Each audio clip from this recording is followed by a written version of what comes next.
Opposites attract. You've heard the old saying, and when it comes to romantic love, I think it's largely true. The fires of desire are what fuel romantic love, and we tend to be attracted to what's missing, what we lack.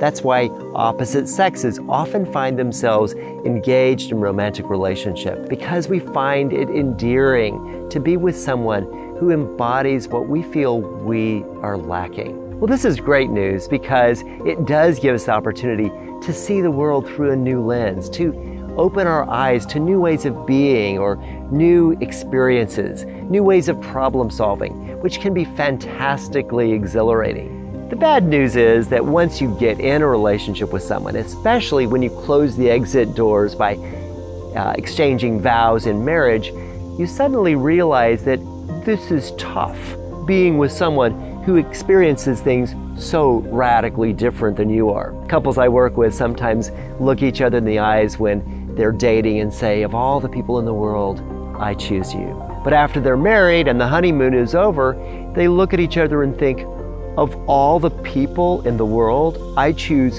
you? It seems so ironic that those things that are so endearing at the beginning can be so aggravating as time goes on. Well, I think it's God's conspiracy to put us with someone who challenges us to grow, who challenges us to be different than what is normal for us, to engage life in a fresh way. It's His conspiracy to help us to learn to die to ourselves in order to live to Him and to the relationship.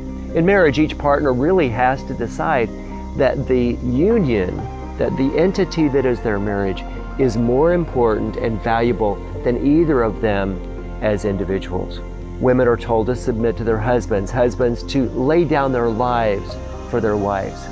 It's tough to die to self, and yet that's the call of Christ, to take up our cross daily and follow Him.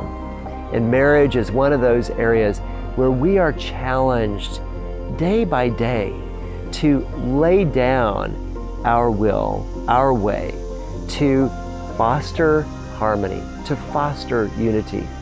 Thankfully, we have Jesus as our role model, who was willing to set aside what was normal for Him, living in heaven, His beauty and power, to engage life in such a way that made intimacy with us and intimacy with God possible. We owe thanks to Him in leading the way to show us how to set aside our way for the good of relationship.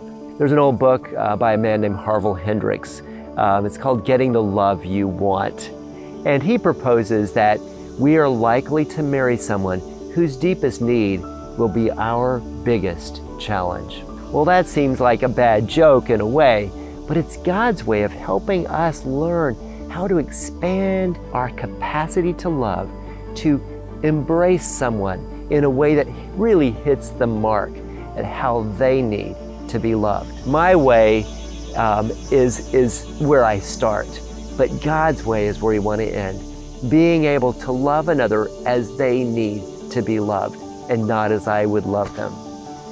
In Jesus, we find the capacity, the ability to love another who is distinctly different than we are, who is in some ways opposite.